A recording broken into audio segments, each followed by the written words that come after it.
Okay, from my end and from the DealSeat Asia team, I'm delighted to welcome Oyo founder and CEO Ritesh Agarwal, and he joins us to discuss the road ahead for the SoftBank-backed budget hotel chain.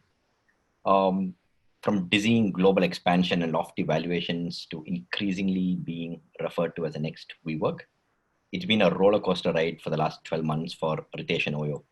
So we're going to be discussing Oyo's past and what went wrong, and where does a company go from here in its key markets. A lot of you have sent in questions. The DealSeat Asia team has taken a close look at the questions, and most of the important questions will be part of this webinar. We'll try and ensure that they're all addressed. A lot of you want to know about restructurings at Oyo. There've been a lot of questions on what Ritesh and the company are doing to get the relationship back on track with the hotel owner, with many of the hotel owners who feel burned. So we're going to be asking Ritesh on that. And before I start, I just want to sort of take a minute to look at the Oyo financials. So earlier this year, I think in February, so Oyo had announced that it had registered a fourfold increase in revenue for the year ended March 2019. Its revenues were up to about $951 million. And during the same period, the losses had also climbed to about 335 million. That's about 35% of the total revenue, when compared to 53 million or 25% of the revenue for the year ended March 2018. And Oyo has raised a little over 3 billion over the last 4 years. We have many investors and analysts also joining us, and many of them have been critical of Oyo's expansion, headlong expansion, which was backed and largely financed by Japan's SoftBank Group. Ritesh, welcome. Glad you could join us for this webinar. But let me start with COVID and sort of whether the pandemic will see Oyo run out of room. So I want you to take us through what's been the impact of COVID-19 in terms of your occupancy rate, average room rate, average revenue per rooms. Can you give us like a percentage shift before COVID and during COVID phase? And is it different for different markets that you're in? Sure. First off, thank you so much, Joji, for having me over. Really appreciate it. And thank you so much for a lot of the viewers who also messaged me in advance before we were going to come in and speak here. So thank you so much for that. I know that you've spoken to some of our dear friends, Abhik, Chin, Vinod, and others earlier. So really looking forward to this chat. To begin with, I think, the COVID impact on the hospitality industry as a whole has been very, very severe. There is no question about it. And Oyo is not immune to it because Oyo is also significantly exposed to the hospitality industry. From our perspective, I think what we've seen, if you remember my April 8th video that I shared with my team members at Oyopreneurs, my hotel partners and customers, is that we expected that our revenues will drop 50% or further. And we did see that revenues fall up to 50% and probably got a little bit worse than that. What we saw post-April is very slow improvement on top of that. Of course, I think it's still very early days. It is definitely different by different markets. At this point of time, what we realize is our biggest priority should be building and bringing back health and hygiene as a core area for our consumers basis the Sanitize Stays program that we've launched worldwide. Because from our hundreds of reviews that we're sending worldwide, if there is one thing that's become top of mind in terms of the minds of consumers, is safety and security of their stays in hotels. And that will be a single North Star as that points to bringing back revenue to the pre-COVID levels and hopefully getting better on top of that in the times to come. But where are you overall? Are you at 50% in terms of business? Are you at 50% of pre-COVID levels, or is it higher than that? And if it's lower, when do you see yourself as a group getting to at least 50% of the pre-COVID levels? Sure. I think, let me give sort of a broader global perspective in terms of how do we look at this, and probably give you sort of a view of how did we see COVID unfold in front of ourselves here at Oyo. So Oyo has significant presence in China. So we first saw this happening, in China, where we started seeing lockdowns started being enforced. Initial reaction was probably this was going to be a China specific, and if not, Even China, we thought it was probably going to be a south central China, which is Wuhan and the provinces around it, kind of an impact. As we started seeing impact come in the broader Asian region towards February and early March, I think we realized that this was going to be a global impact, and Europe had just started coming in as well. It led us to make significant decisions, which we will come to in one of your questions in the future, maybe. And if I could also talk about it now. But if I talk about specifically in terms of revenue, as per your question, I think what we've seen is different answers through different countries. China has been, of course, quicker to recover. We have seen that China occupancies pre-COVID were around 60%, and now they've already reached around 45 to 48%. So we are seeing strong improvements there. Of course, the return is primarily from same city and same province customers more than people who are traveling long distances from one part to another. Europe, we have seen, and as I've talked also a few times, is that Denmark and Scandinavia have shown very strong improvements. US, we are very highly exposed to south of US, so they have shown good improvements. Unfortunately, India enforced very significant lockdowns, which I feel was required to check the infections rate. But due to that, hotels were effectively closed, and they only opened on the 8th of this month. Last few days, we've seen some improvement. But of course, as the hotels remain closed, the revenue was under significant pressure. Now, what is the exact percentages?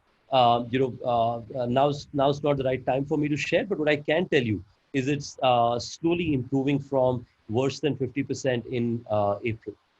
Got it.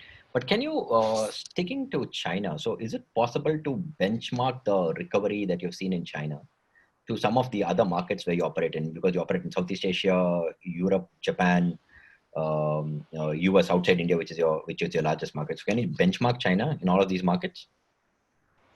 Yeah, I think it's a very good question, and something that I feel a lot of companies are constantly thinking about. That is sort of trying to take a China perspective and sort of see that can you potentially lay the same map of growth or improvement on other countries and expect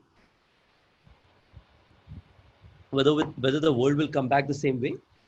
I think first off, China's infection rate reduction has led to business improvement is one principle that broadly we are seeing replicate in countries wherever infection rates are reducing. Second, the more interesting thing that we have seen is in China, the economy hotels are coming back sooner than that of the mid-market sort of the hotels. The third thing, which is, if you look at the STR report, STR is the authority in the hotel data space where they provide perspective of hotel occupancies worldwide every week. Within that, what we've seen is in China, the economy hotels came back to 45%, whereas the luxury hotels remained between 10 to 15% in occupancy. I always say, and I'll convert this in English, ye mahamari hi nahi, ye mandi bhi hai, which means that this is not just a pandemic, this is also a recession, which means that people will say that I have 30 or 40 or $50 to stay in a room, but I have that 30, 40, $50 to stay at the relatively best space in that price point. And the third thing that we're seeing in China is that large amount of same city or same province travel, along with small and medium business travel. Large company travel is still stressed because large company employees are the ones who have taken to, video calling, Zoom, and similar perspectives. So my perspective is these principles will stay true across the world. But that said, every country is different, and there are going to be some new, unique things that you will see. For example, Indonesia did not enforce any significant lockdown. So due to that, you may see recovery being quicker there. Scandinavia is seeing a much quicker recovery because of two advantages. One, Oyo's business is much more vacation homes there. So people see that as a less dense accommodation combined with more Danes traveling within Denmark for the first time. So there's a national travel is becoming a bigger sort of a trend. So we'll see some of these unique perspectives in every country as well. Got it. Just on a related note, this is also the time when tens of thousands of hotels on your network, they are sort of suffering in the sense that they've seen their revenues come down significantly. But as a company, what have you done to help the hotels, and what percentage of asset owners actually have left the platform? Sure. From OYO's perspective, we are very thankful to have a large group of hotel partners and homeowners who joined our ecosystem. So between last year to this year, we have served over 43,000 hotel partners and 50,000 homeowners and transmitted over $2 billion of actual transaction value on both sides. So we're very thankful to add real value for our partners and customers in these times, in pre-COVID times. I think during COVID, the small hotel owner is the most affected in our ecosystem because unlike larger companies, they don't have significant cash reserves. They have a couple of months of capital left. Now they have a new additional requirement of making sure that they invest on sanitized stays and similar requirements. Various countries across the world, for example, I must call out Thailand and various countries have done a great job to support small businesses for debts, but some countries have limited capacity. India is supported by means of MSME programs, but some countries have not been able to support in these times. So that further troubles them in terms of the debts they have. So it's a tough time for a hotel, and which is an Asia-specific phenomena, is labor shortage is going to be a reality because of the various movement of laborers from the urban cities to the smaller towns that they move to. Due to these various things, here are the things that OYO is trying to do to help to our partners. To begin with, one of the things that we must acknowledge, and I know that you mentioned this in the early part of today's session for the questions that you received about partner-specific areas. So we'll talk about that. But I acknowledge that we did have some disagreements and challenges that got talked about with our partners earlier. So we actually see COVID as a time where we can rebuild our bridges with even the small percentage of asset owners where we may have significant challenges. We feel this is the time to build deeper bridges, learn from them, acknowledge our issues, and work with them to make sure that we build deeper relationships. So as a part of which we have done four important things. The first one is we launched the Sanitized Stay initiative where partners expect more business from us. So we've seen that typically in some of the countries where Sanitized Stay initiatives have been there for a while, we're seeing 1.4 to 1.6x jump in RevPARs in those hotels versus the other hotels because consumer preferences towards safety and security are actively rising. Due to that, our partners need the capital.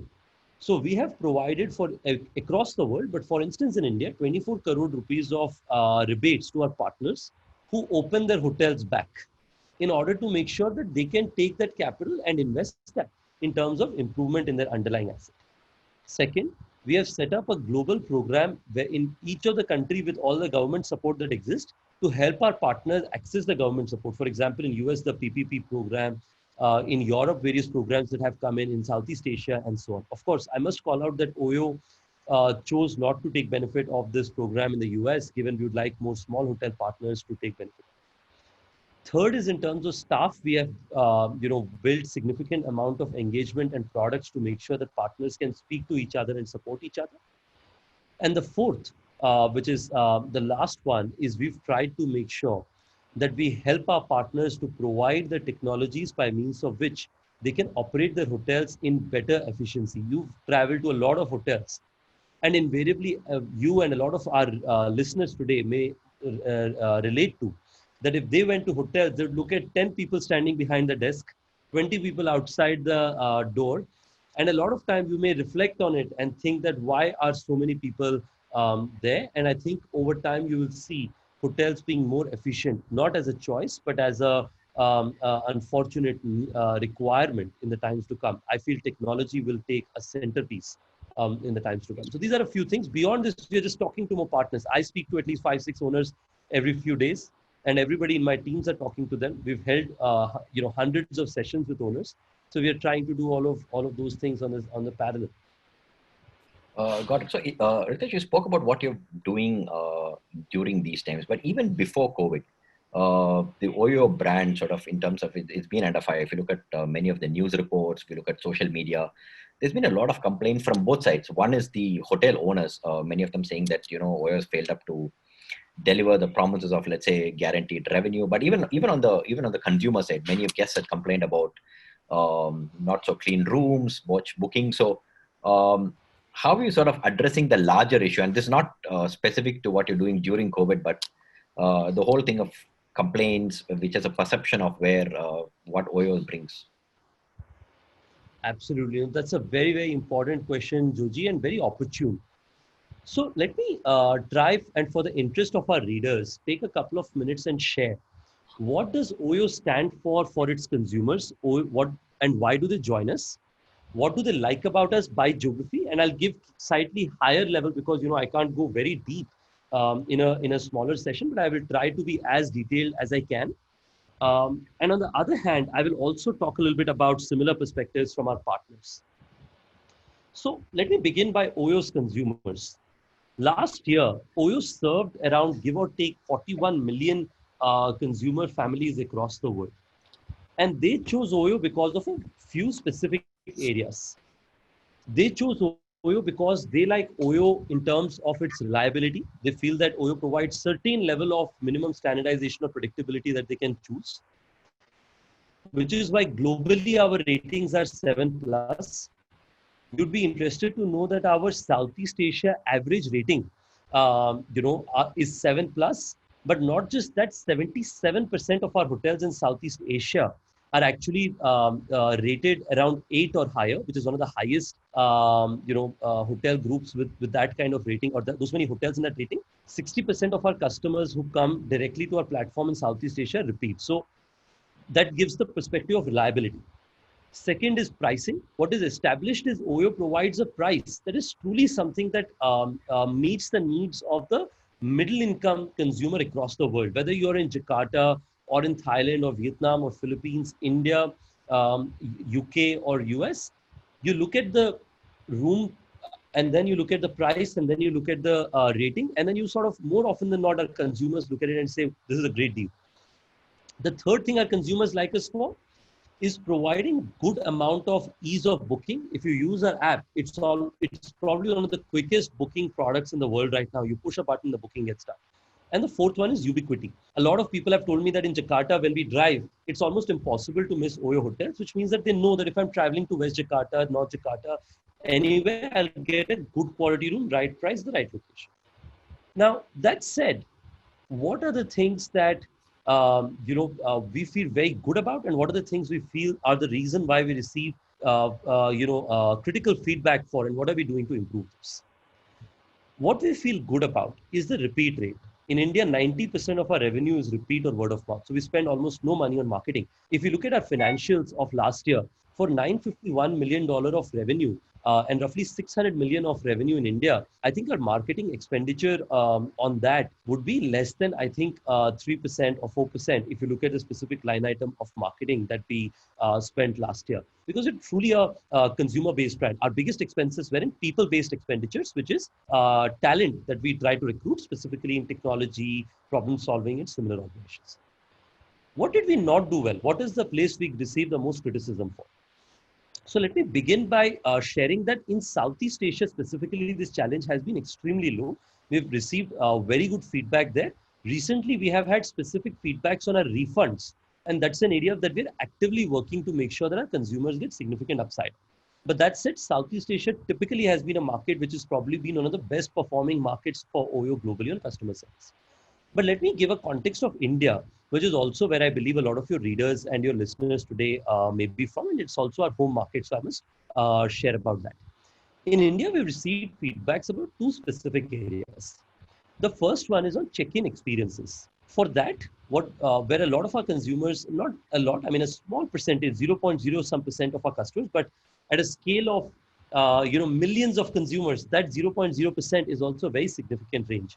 So we have worked with our partners to ensure that check-in experiences, instant check-in is made into a very clear priority, wherein any hotel which doesn't provide immediate instant check-in for 2 times is looked at very, very seriously as a part of our 3C program. And we are starting to provide transparency to our consumers in terms of check-in ratings directly, not just from the same month perspective, because the same month you'll know that if there are 2 ratings, then the partner asset may not be easily available. But even for the past ratings, we provide visibility to the customer.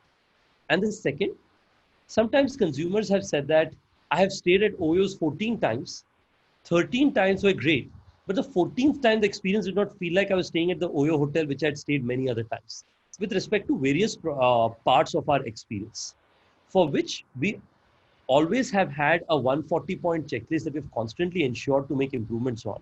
But there are three specific areas that we have seen as additional things that we are working upon.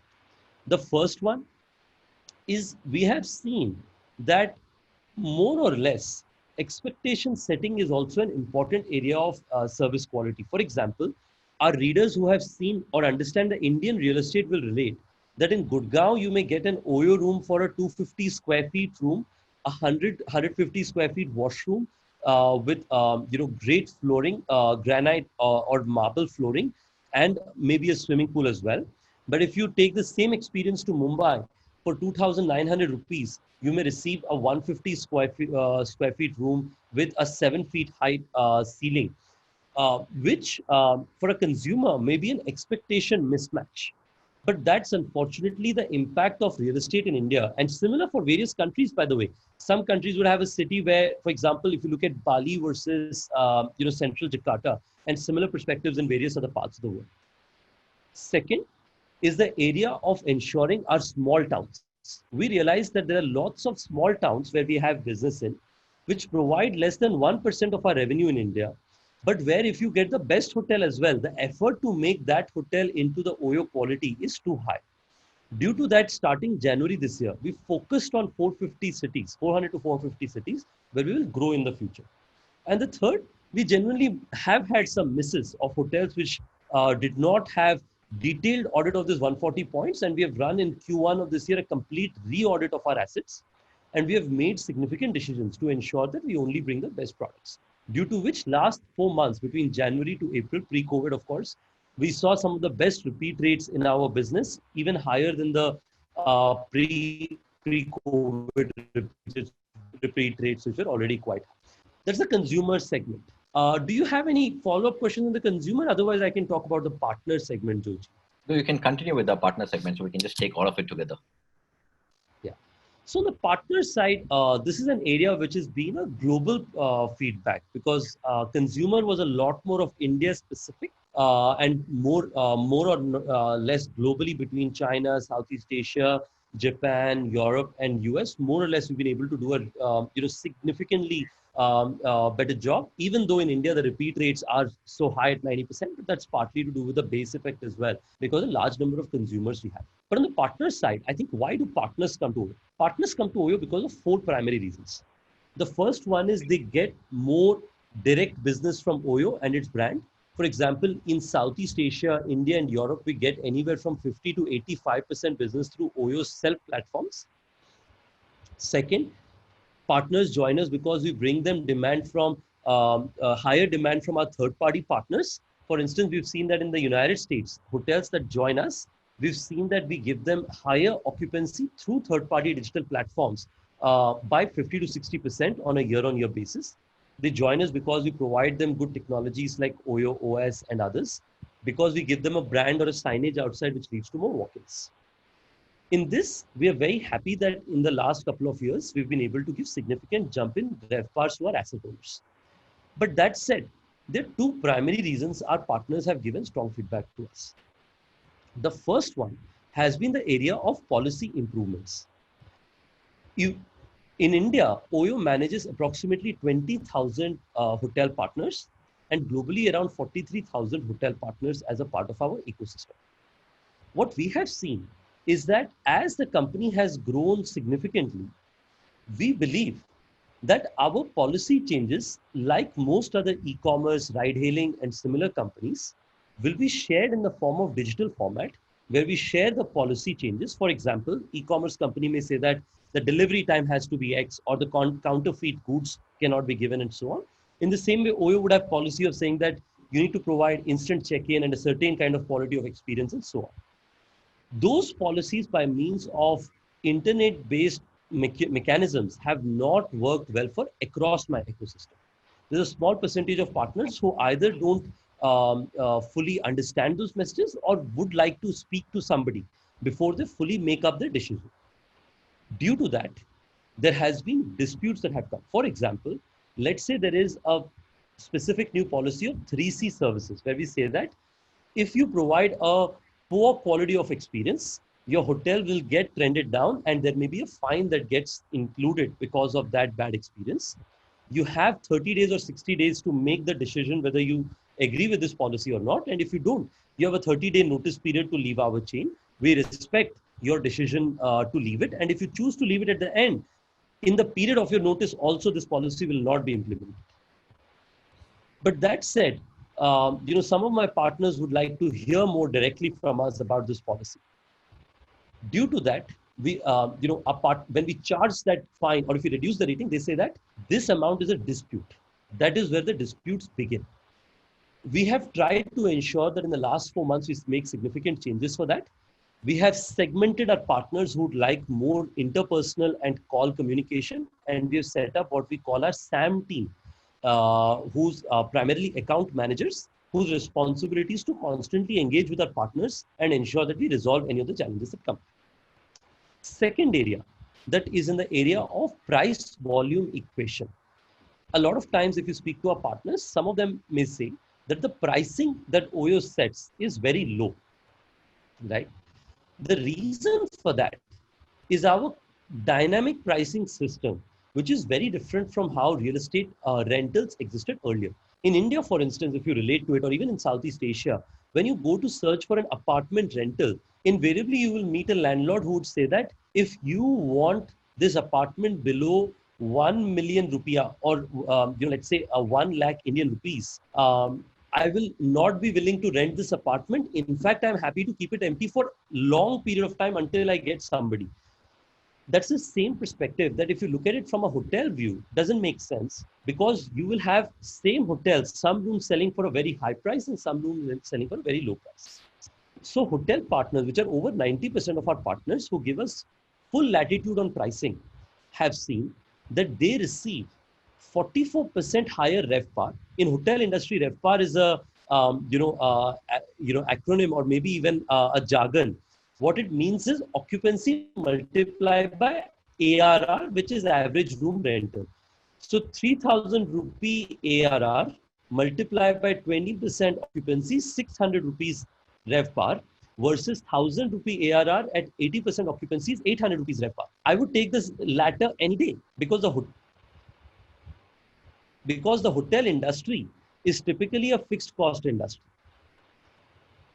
On the other hand, we have seen that because the hotels which allow us full latitude in pricing get 44% higher RevPAR, they get actually 55% jump in occupancy, but 10% lower ARR, which means that is the ARR 10% lower? Absolutely it is.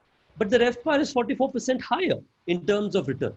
So again, it is not our partners' challenge, it is our challenge. And we have built a quarterly revenue management engagement framework to allow our partners to speak to us.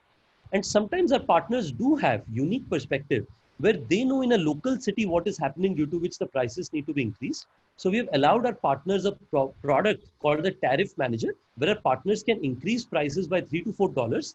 And depending on their price changes and its impact on our RevPARs, the flexibility increases or reduces. Those are the perspectives on the consumer and the partner side.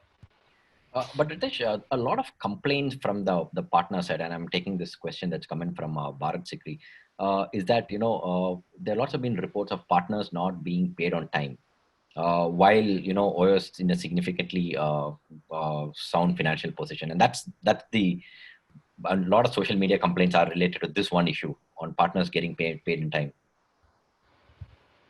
So let me clarify, Joji, that all the payments that we have due and are not under disputes have been paid, and we pay them every week or month depending on whatever is the agreement with our partners.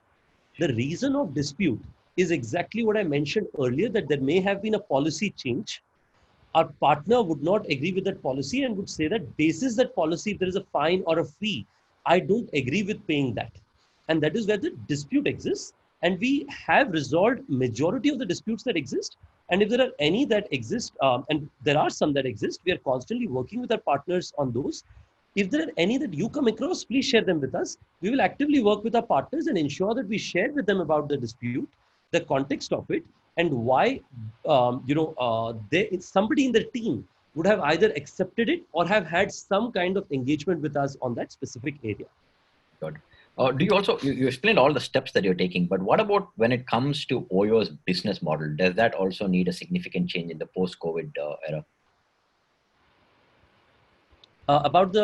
Sorry, I missed the question. No, I'm saying you explained all the steps that you're taking in addressing the complaints issues with partners, consumers. But what about your business model? Does that also need to change in the post-COVID era? Sure. Look, I think, our business model, this is a very good question, Joji. I saw this came from actually one of our friends. I think it is Dan. Dan, thank you so much for your question. I think, generally speaking, our business model, a lot gets talked about the very small percentage of our business model. 90% plus of our business model is fundamentally we reach out to our partners, bring the 4 or 5 value proposition, and say that against that, give us anywhere between 10 to 25% in fees, depending on the geography, depending on the value we bring, and so on and so forth. There is a small percentage of assets where we did provide, minimum guarantees or fixed amounts and so on. I think clearly the business since January, and it is not, I think, a perspective of COVID, since January, we've been signing a lot more of revenue share oriented contracts, which has been our core business model for a long time. And we will continue investing in that direction. The area around, some of the times you may have heard that Oyo acquired some asset or so on. I want to clarify that none of those assets are acquired by Oyo or Oyo's balance sheet. Those assets are typically acquired by third-party funds, which bring in Oyo as a partner to operate those assets, and Oyo receives a significant fee for operating those assets. Sometimes we may contribute 3, 4, 5% of the total capital of the underlying asset, but that capital will be a mathematical decision with a view of what amount of fees we will generate against what kind of investments that we make as a very small percentage. So, Ritesh, when you are going forward, when you sort of look to conserve cash and maybe focus on profitability, will we see Oyo pulling back from some of the international markets that you're in? Because today, outside India, you have a large operations in Southeast Asia. China is a huge market for you. You have a presence in Japan. You have operations in Europe and even the US. So, will you sort of pull back from some of these and just focus on a few markets? Just take us through your plans for each of these different areas that you're in. Absolutely. That's a very, very good question, Joji, again. Let me begin and give you some very broad stroke perspective and give you some thoughts there. First off, I think what we saw last year is that while there are improvement areas, at the same time, I think what we saw were some very interesting positive perspectives. How often have you seen a company being received positively or received at all by 41 million customers and 93,000 hotel owners and homeowners, bulk of which growth came in literally a year and a half? So I think that rapid growth, as we saw across the world, showed us some very interesting trends. What it meant was across the world, consumers wanted reliable, value pricing, easy to book hotel experiences. And majority of the small hotels, which form 95, 96% of the hotels across the world, who have had no brand to partner with them, require a brand to come in, partner them, provide the technology, and give a commercial upside to them. Basis that, the good news is the easiest way of understanding the underlying premise working well is a gross margin. A gross margin across the world in January and December last year, and even if you look at our last year financials, have continued operating at double-digit percentages. And we have seen the same work across the world on an average. That's the principal perspective. But that said, during the COVID times, this is the time to also focus very quickly. I think any entrepreneur or investor you meet today will tell you that this is the time to focus more and make sure that you clarify your business strategy. So here is how we look at our business strategy. Our big global markets are primarily India, Southeast Asia, and our European business. As a combination, these three businesses share some of our largest parts of our gross margin dollars. China and United States are very critical to us because we have significant scale there, but also quite strategic in terms of value that we add there. And we follow that through with our Latin American, Japan, and Middle Eastern markets. Our view is this is how we will prioritize our markets with a view of saying that we will focus on our strategic and our core markets and then follow through with investments across. But that said, because we've seen value proposition come from consumers and partners across these markets, we do not see any reason to not serve our consumers and partners in these markets in the near future. Got it. So when you talked about prioritizing certain markets, was that the reason why somewhere in the last couple of months you had to lay off about 5,000 people globally across the company? And as a founder and CEO, especially when it comes to employee layoffs, do you think you could have handled the situation better or done anything differently? So look, I think first off, restructuring, or when you need to make a decision of a kind like that, it is, of course, tough on me or the leadership, but it is extremely tough on the people. So I want to begin by sharing that it is extremely tough on our Oyopreneurs who got impacted, and I empathize with each one of them.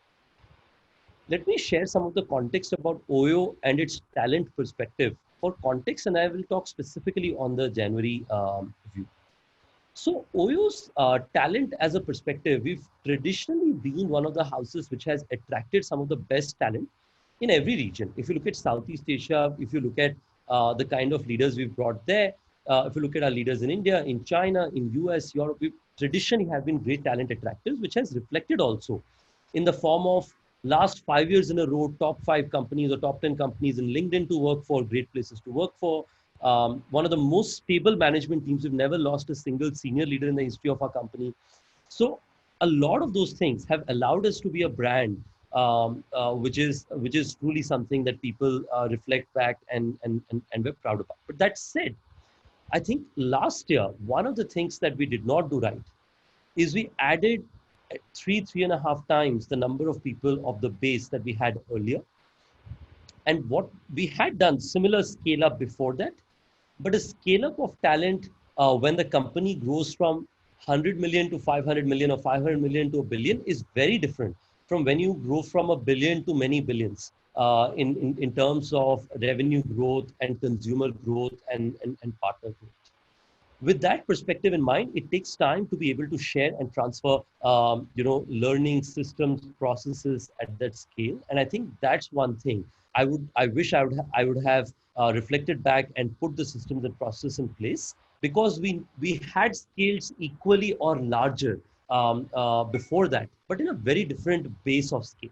But that said, I think we tried to do our best with our team members. The people who got impacted, we tried to support them with as much benefits as we could, help them provide new employment. Majority of them have gotten employment at higher compensation than Oyo. So we are thankful that our brand and our employer reputation enabled, which was built by the same Oyopreneurs, was able to help us sail through. Remember that it was not the easiest thing, because it was followed through immediately by after a quarter when we finally were seeing things stabilize and a lot of learnings of our last year start stabilizing. We had the unfortunate impact of COVID that impacted us immediately after. So that, of course, doesn't help in terms of our people impact as an organization. Got it. Ritesh, I just want to just shift gears and spend maybe the next 10 minutes or sort of taking a closer look at your financials and numbers. As of March 2020, you had about 1 billion in cash and equivalent. So in times like this, is sort of capital your moat? And how long will this runway last? Do you need to go back to SoftBank and raise additional funding in the near future, immediate future?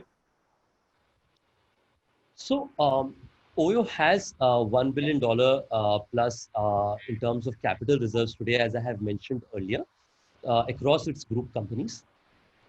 I think at this point of time, our focus is primarily in the COVID time to build deeper relationships with our customers, our partners, and our team members, and ensure that the core proposition of bringing reliable, easy to book, value prices experiences for consumers is provided. That's our core focus today. We have the capital to see through for the next few years. and do not have any intentions of looking at raising capital in the near future from any capital provider. When you say next couple of years, how long will this runway be? I think this would see us through for at least 3 years plus. That's how we design our runway. But that said, I think we continue to receive various discussions in terms of capital provision. So we'll of course discuss on them.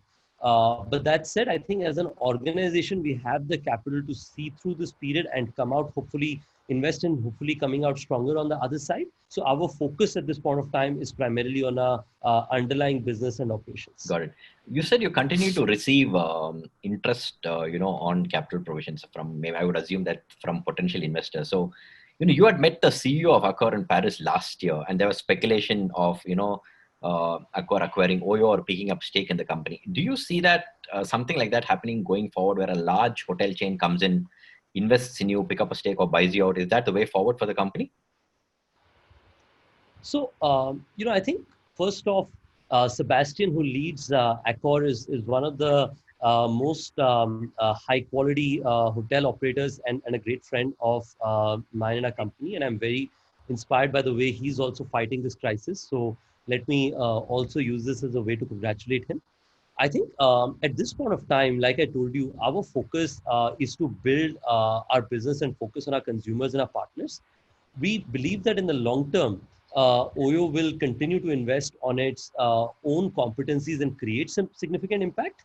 But at the same time, I think various hotel companies bring their own strengths. Various technology companies bring their own strengths, and we continue to collaborate with them. Whether any of those collaborations are capital or not is something that times will say. But I'm a genuine believer that a good company should collaborate with each other. And that's not from the perspective of Accor only. That's just broadly among any companies, hospitality, technology, consumer, and so on. Got it. When do you expect your operations to be cash flow positive, Ritesh, overall? So if you look at our underlying financials, and you had that earlier, you'd have seen that for the last 3 years in a row, our EBITDA losses and PAT losses as a percentage of revenue have improved in India. It moved from minus 40% to minus 24% to minus 14% last year. Of course, COVID will make some impact this year for the next financial year, but I believe for the financial year forthcoming that we will continue to deliver on that improvement. The reason of our significant jump in loss in fiscal 19 was because in India, fiscal is basically April to March, in which we saw that we launched in China in November, December period. So there was only 4 months of execution that we had in China. So due to which the cost structures came, but the revenue came significantly more after the financial year started. So from our perspective, even there, we will deliver improvement. So we have a track record of over 3 years to constantly improve our PAT margins. Our belief is, except for the some period that the COVID will provide an impact for, which I'm seeing that there is improvement coming already. Except for the period in these few months, I believe that we will continue to show improvement on our PAT margins. Now, when does that lead to PAT margins in each geography, and then Oyo as a whole delivering positive cash flow is to be seen. Of course, there are some geographies of Oyo already which are able to also generate positive returns. But I understand that in the long term we will need to do it across as an Oyo enterprise. Got it. And you've also borrowed about $2 billion to invest in your own company. Now, has that sort of created a situation where you have to consider your personal interests, related to this loan, as against what is best for the company? There's been a lot of, speculation and there lots of news about that. Just wanted to hear your take on the whole thing. Yeah. To begin with, Joji, I wish we, in terms of conversations, pre this discussion, I think this question is very pertinent for today. I wish there was a lot more discussion on our consumers, our partners, our team members. This has received more discussion than it would usually. But I think let me lay out my answer in 3 parts, Joji.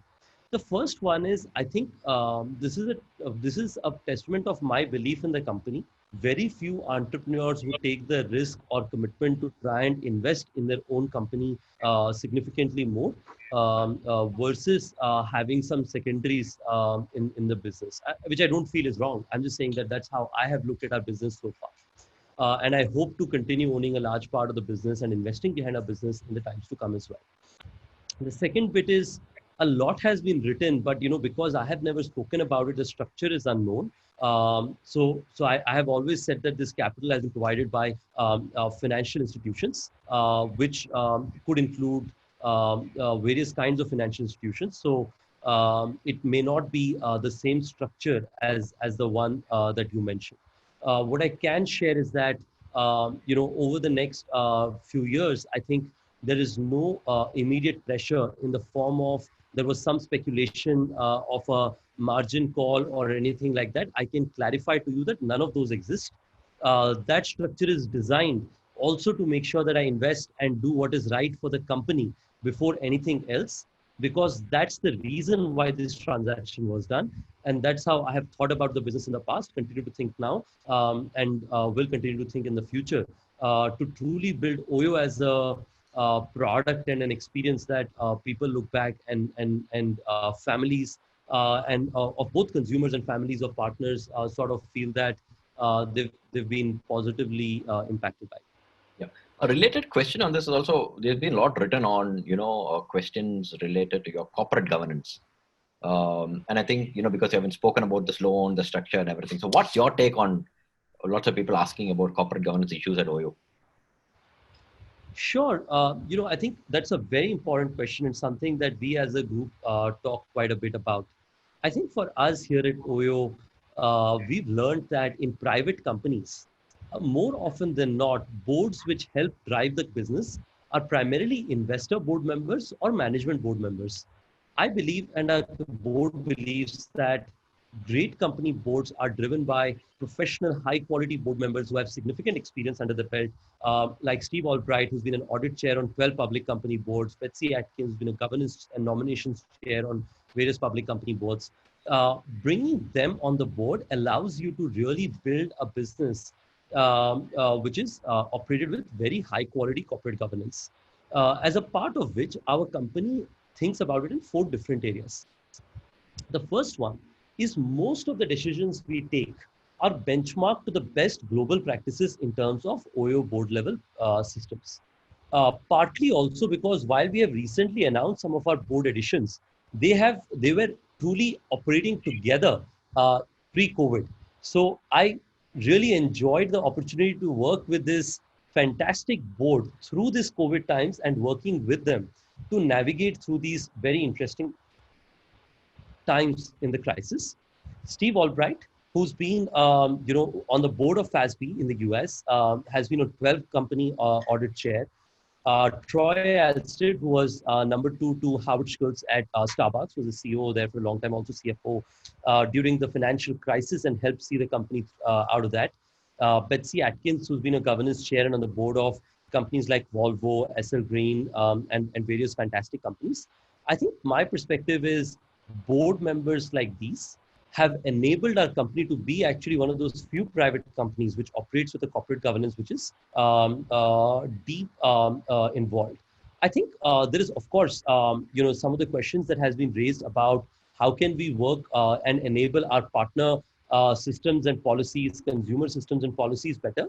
And I want to make sure that it is shared that these are discussed, everything from the executive committees at the management to all the other forums that we've built as an organization. And we continue to encourage significant amount of discussion for how we can build OYO into a better and a successful enterprise. That's how any good company should be run, and that's how OYO is also run. So you talked about the decisions that you've taken at the board level. There's also been increasing speculation that in certain media reports that of you stepping down, or you recently appointed 2 new board members. So where is all of this coming from, in the sense that what do the new board members bring to the table? How is your relationship with the board? And this is related to the same thing on corporate governance. Sure. Let me begin by actually, thanking and sharing my respect for the publication which put that news out. Joji, if you remember, our tweets were the ones where probably for the first time I shared some of the context around it. Let me first share my respect for that publication for sharing a very, very empathetic apology. And on top of that, I think in today's world, publications, at the speed in which people need to report, there are some mistakes that always happen, but it takes a lot of heart to own up and be able to say that, yeah, I got it wrong, and these were the thoughts behind it. So I'm very thankful and respectful for that. Let me begin by that. Second is, I think our company is designed as an organization with a view of long-term success, and I have the privilege, honor, and responsibility of seeing the company through this crisis and making sure that we come out stronger. I am very, very thankful for that opportunity. There may be some folks outside the company who may not want that, but I can tell you that the love of our consumers, partners, employees requires me to make sure that I take this responsibility. And my personal effort for the last few years, I feel this is the great challenge and responsibility I have, and I will make sure that I will be absolutely laser focused on enabling that. And third, and probably most important, is I have a fantastic leadership group. Most times when companies are set up, Joji, and there was somebody who asked a question, I think this was Tanu Sharma. Sorry, that's my dog.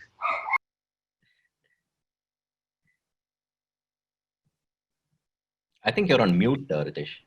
Yeah, I muted because she kept screaming. Sorry about it.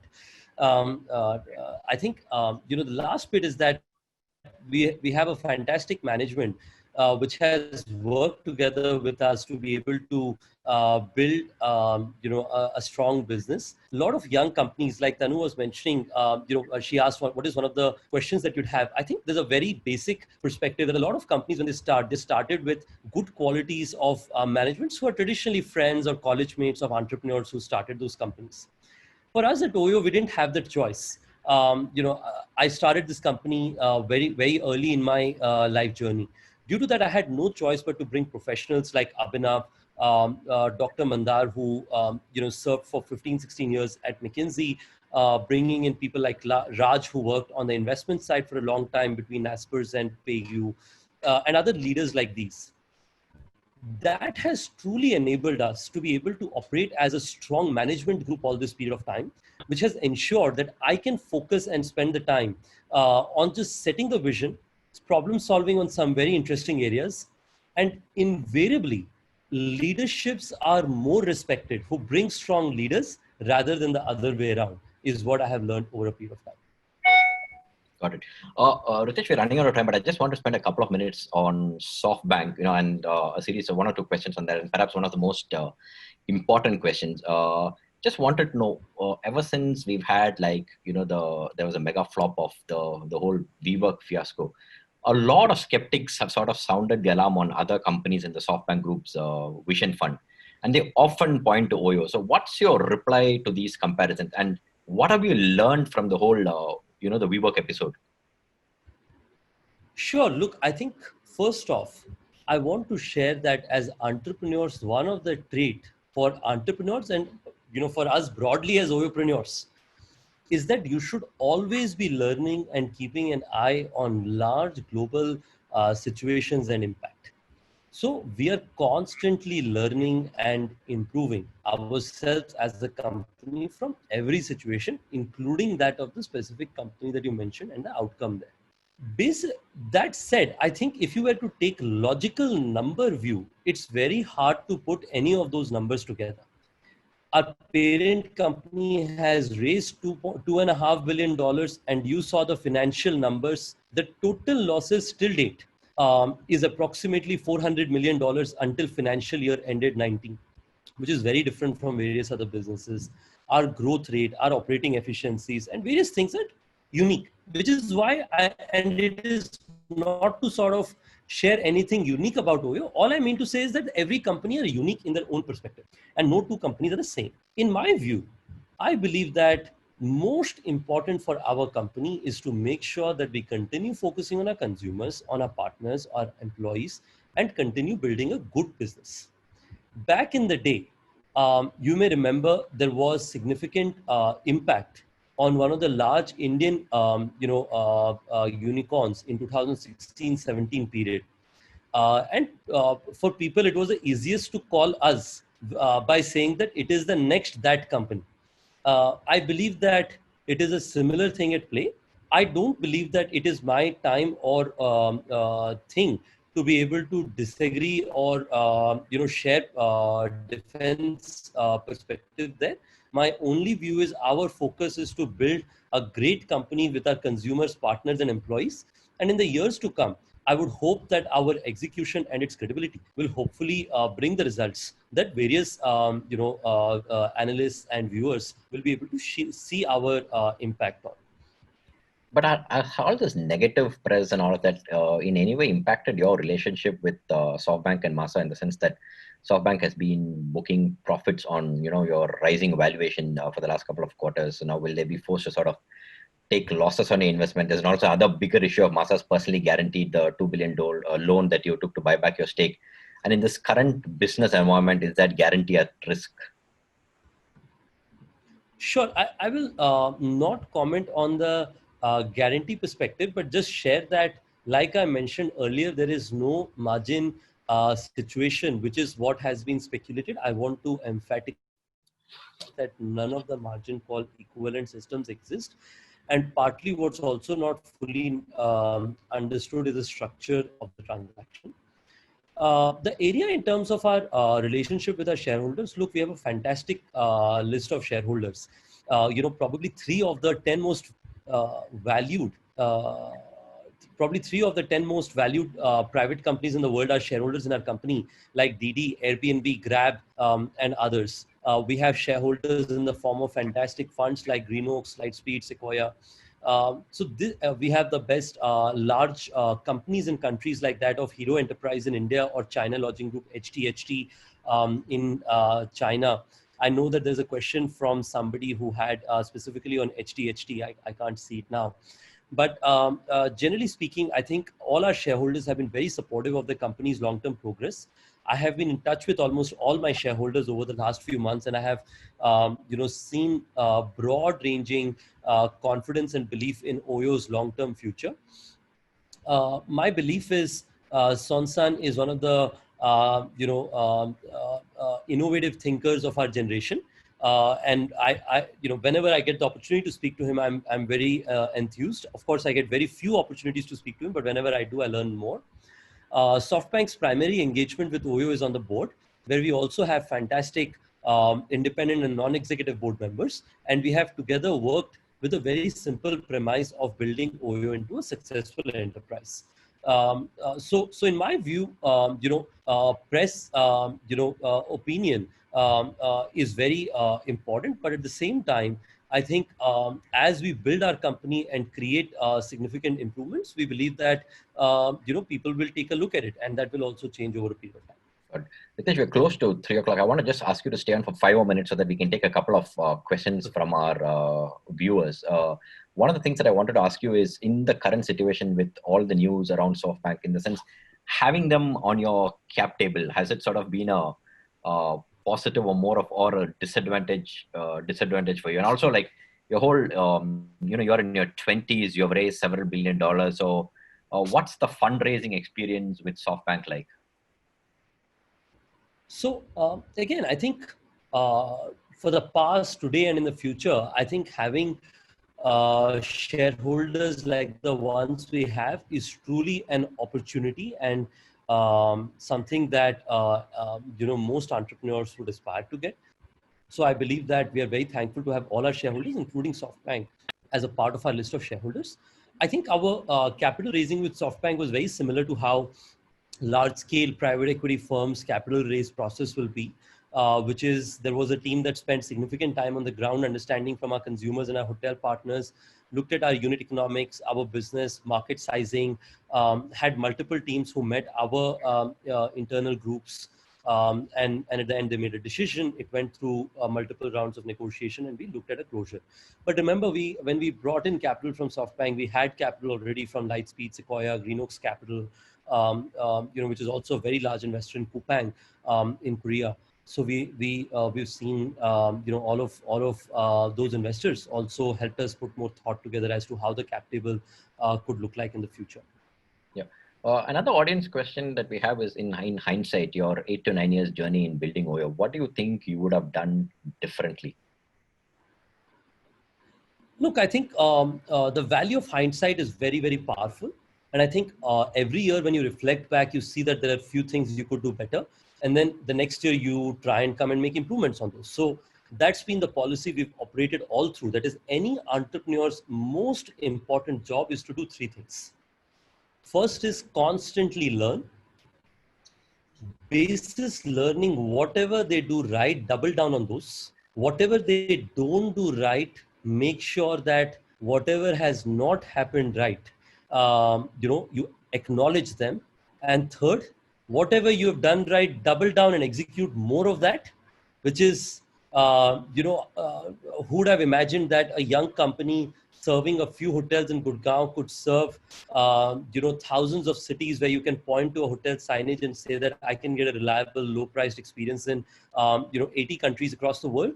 But on the other hand, wherever there are improvements, acknowledge and make sure that you make those improvements. For example, the consumer side and the partner side policy engagements, like I discussed with you. So that's been the way we've operated, and I believe every good entrepreneur does that every year.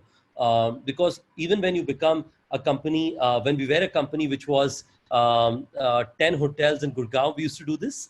When we today operate 93,000 hotels and homes across the world, will do it. And if all goes well in the years to come, if we are a even larger company, much larger company, I think even then we will do the same thing, which is learn from our past to see the good things and double down on them, learn from the past and see the things that we need to improve. We will acknowledge them and we'll make improvements on them. So in hindsight, would you have taken more or, taken the same amount or lesser amount from SoftBank and Masa now from, where you are today? So look, I think there are very few companies in the world which have the kind of liquidity or the liquid cash available as our company does today. I think on top of that, very few companies have the knowledge that the SoftBank Vision Fund board members have on the Oyo board. So I believe that both of those create significant value for our company, and any company today would like to have liquidity on their balance sheet to the size that we would have, if not more. Got it. Has one last audience question is, how has COVID impacted your valuation? I think in this new world, Joji, I saw one of the questions also about the 2023 aspiration of the company. So I'll try to combine both the answers. I think, the way to think about valuation today is that typically valuations are decided by business performance and the market realities. I think today, clearly, if you look at various market benchmarks, and you could look at three different kind of valuation benchmarks for Oyo. They could be hotel companies, they could be travel companies, they could be high growth startups that grew very quickly. And bunch of companies in all three segments are public. In all three of them, there is significant volatility on the valuation that has existed in the last few months due to various perspectives. So it's very hard for us to imagine what is the valuation of Oyo because they're a private company. So I think we will know what that valuation impact is in the coming year and a half. But hospitality company, of course, are seeing various impacts in terms of the valuation, some less, some slightly more. Now, how much will it be there or not? We will know in the times to come. I am not the expert in valuation. I think the area about our long-term future, while we still have the intent and belief for the long-term aspirations we had laid out, I think today in the new world, there are two important perspectives. The first one is we believe, as a learning from 2019, we want to be one of the brands that consumers love the most in the price point and the segment we serve. That's already the case in a lot of our geographies. We want to do it across geographies. We want to make our partners truly believe that Oyo is not just brings business. It's a brand that I truly like to get business from, even the last 5%, with a view of no problem too small. Now, with that, and with a view of saying that during the COVID times, the business plans are not like you don't know what's going to happen 2 quarters from now because governments are deciding where, lockdowns will be impacted or not. I think those are two thoughts that I would leave as a part of our longer term aspiration that we had laid out. Got it. I think we can't take any more questions, but one quickly before wrapping up, Ritesh. As an entrepreneur, given, and it's not directly related to oil, given the tensions between China and India that we're seeing in the last couple of days, there are lots of unicorns as well as startups in India that have Chinese investors on their cap table. How do you think these companies will be impacted, and what's the road ahead for all of these? There's lots of question on whether Indian companies should take Chinese capital. So what's the road ahead for entrepreneur? How do you see it playing out? Sure, Joji. I think I'll answer those in three different parts. First off, OYO's, of course, exposure is very limited. We have less than 1% capital from investors in that part of the world. But that said, I think the way to think about it is good companies always have capital available from wherever they would like. And one of the phenomenon recently, which is so intriguing, if you see, is Jio in India, where the capital raise of Jio, in times like COVID, has been nothing short of stellar. Where they've been able to sort of bring in capital from people across the world, just because they've probably built a great business. Not probably, I actually believe they've definitely built a great business, which a lot of these investors are of course very excited about. I think from my view, one of the things I would like to recommend for a lot of entrepreneurs, or think about a lot of entrepreneurs, is that, because I see a lot of those questions, is that look, don't think too much about where the capital comes from. See any of these situations with a very simple, what do consumers want? What is their new thoughts in terms of new wants? What do your suppliers want? What is the new changes on those new wants? Whether it is due to COVID or any of the other external impact that is going on, as you mentioned, and sort of use and understand how do you sort of operate your business around it. And my belief is perseverance will be the single most valuable trait that will be critical for entrepreneurs in the times to come. And I'm very excited about the opportunities that will come along with this. So with that, I'm very thankful, Joji, for you and all your listeners. Yeah. I saw the listeners rise up substantially from where we started. So thank you for that. Thank you so much, Ritesh, for your time. Thank you for all the readers who logged in. If there are questions that we couldn't take, we'll send them offline to Ritesh post us, and we'll try and sort of post the answers on our website. If you're not a subscriber, this is, we would do subscribe to us. We have like a 20% discount to our readers who are part of this webinar. We're also coming up with a new travel report in the next couple of weeks. It should be out by next week. So that will also look at the whole travels sector in Southeast Asia. This will be available to our subscribers. So do pick up a subscription. You have the details on your screen. Once again, thank you, Ritesh. Thank you for your time. We took more than an hour of your time, but thank you for taking the time out to talk to our readers. Great having you on our webinar. And for all our readers who logged in to listen, thank you for joining us. And see you soon at the next webinar, which will be in the month of July. Thank you. Thank you so much, Joji. Thank you so much to all the listeners. I see a lot of my friends, Ken-san, Tony, a lot of you joined. Thank you so much for that. I really appreciate it. Yeah. Thanks, Ritesh. Yeah. Bye-bye, everyone.